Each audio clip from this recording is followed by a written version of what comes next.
تبارک و تعالی اپنے بندوں پر کتنا مہربان ہے۔ وہ ہر وقت اپنے بندوں کی مغفرت کرنے کے در پہ رہتا ہے۔ رحمت حق بہانہ می جوید، اللہ تبارک و تعالی کی رحمت ہر وقت مغفرت کے بہانے ڈھونڈتی ہے۔ اللہ تبارک و تعالی یہ چاہتا ہے کہ میرا بندہ کوئی ایسا نیک کام کر لے، کوئی ایسا کام کر لے کہ جس کی وجہ سے میں اس کی مغفرت فرما دوں، میں اس کی بخشش فرما دوں۔ ورنہ انسان کی کیا حیثیت ہے؟ انسان کہاں ہے؟ وراء الورا فما وراء الورا، انسان کی کوئی حیثیت نہیں ہے۔ بندے سے اللہ تبارک و تعالیٰ کی، بندے کو اللہ سے کیا نسبت ہے؟ وہ تمام بادشاہوں کا بادشاہ، وہ احکم الحاکمین ہے، وہ تمام جہانوں کا پیدا کرنے والا، اور ایک انسان ہے، اس کی کیا حیثیت ہے؟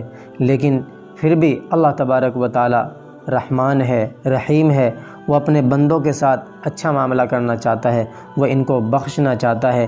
اسی لیے اللہ تبارک و تعالیٰ جس کو بخشنا چاہے، تو جس قوم کو بخشنا چاہے تو اس کو تحفے میں رمضان عطا فرماتا ہے۔ ہمیں اور آپ کو بھی رمضان المبارک کا بابرکت مہینہ ملا ہے۔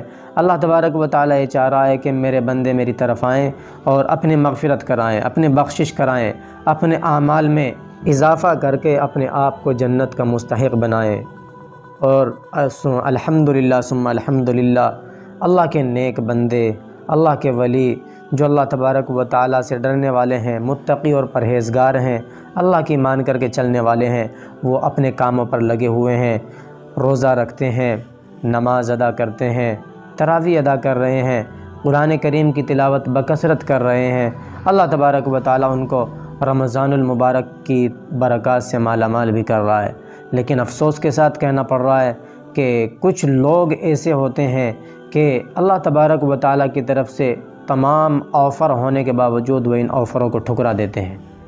اللہ کے نبی علیہ السلام کے پاس حضرت جبریل علیہ السلام آئے اور انہوں نے ایک بد دعا دی اور فرمایا، یا رسول اللہ، ہلاک ہو جیو، برباد ہو جیو، اس آدمی کا ناس ہو جیو کہ جو رمضان المبارک کا بابرکت مہینہ پائے، رمضان المبارک کے بابرکت مہینے میں زندگی گزارے، اس کے باوجود وہ اپنے آپ کو جنت کا مستحق نہ بنائے۔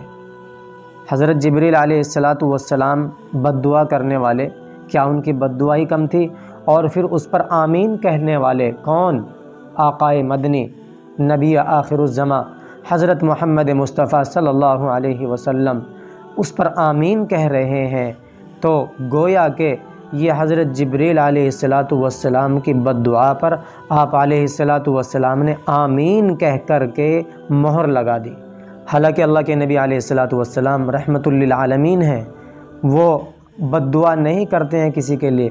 انہوں نے تو ان کے لیے بھی بد دعا نہیں کی کہ جنہوں نے آپ علیہ السلام پر پتھر برسائے، اور اتنے پتھر برسائے کہ آپ علیہ السلام کا پورا بدن لہو لہان ہو گیا، یہاں تک کہ لوگوں نے کہا، یا رسول اللہ آپ ان کے لیے بد دعا فرما دے، تو آپ نے تو ان کے لیے بھی بد دعا نہیں فرمائی۔ لیکن ایسے آدمی کے لیے آپ علیہ السلام جبریل علیہ السلام کی بد دعا پر آمین کہہ رہے ہیں۔ آپ اندازہ لگا سکتے ہیں کہ روزہ ترک کرنے والوں پر اور روزہ چھوڑنے والوں پر، رمضان المبارک کی ناقدری کرنے والوں پر اللہ تبارک و تعالیٰ اور اس کے فرشتے اور پھر نبی آخر الزماں علیہ السلام کتنے ناراض ہیں کہ ان کی بد دعا پر آپ آمین کہہ رہے ہیں اور ان کی بد دعا میں آپ اپنے آپ کو شریک کر رہے ہیں۔ اس لیے مسلمان کی شان یہ نہیں ہو سکتی کہ وہ اللہ کی نافرمانی کرے، مسلمان ہو اور روزہ چھوڑے، مسلمان ہو اور رمضان المبارک کی توہین کرے، مسلمان ہو اور اللہ تبارک و تعالیٰ کی نافرمانی کرے، مسلمان ہو اور رمضان المبارک کی ناقدری کرے، مسلمان ہو اور اسی طرح اسے کوئی احساس ہی نہ ہو کہ رمضان المبارک کا مہینہ چل رہا ہے۔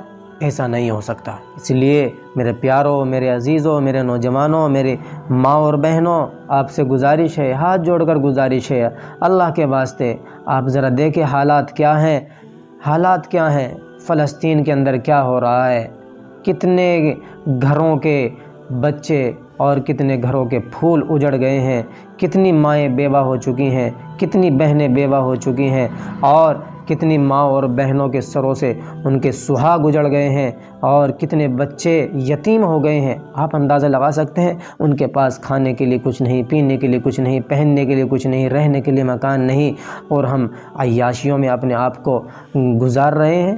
ہمارے پاس سب کچھ ہے، سب کچھ ہوتے ہوئے بھی ہم اور آپ روزہ نہیں رکھ رہے ہیں، تو پھر اللہ کی پکڑ نہیں آئے گی تو اور کیا آئے گی؟ یاد رکھیں، یہ نہیں سوچنا چاہیے کہ حالات ان کے اوپر آ رہے ہیں، ہمارے اوپر نہیں آ سکتے۔ نہیں میرے محترم، حالات سب کے اوپر آ سکتے ہیں۔ ضرورت ہے اس بات کی کہ ہم اللہ تبارک و تعالیٰ کو منائیں، اللہ کے سامنے روئیں، گڑ گڑائیں، رمضان المبارک کی قدردانی کریں، اور فلسطین کے مسلمانوں کے لیے ضرور بھی ضرور دعا کریں، خاص طور سے غزہ کے مسلمانوں کے لیے۔ ان کو اپنی دعا میں ضرور بھی ضرور یاد رکھیں۔ ہم ان کے لیے اور کیا کر سکتے ہیں؟ کم سے کم دعا تو کر سکتے ہیں۔ اللہ تبارک و تعالی مجھے بھی اور آپ کو بھی رمضان المبارک کی صحیح طریقے سے قدردانی کرنے کی توفیق عطا فرمائے۔ آمین۔ وآخر دعوانا الحمد للہ رب العالمین۔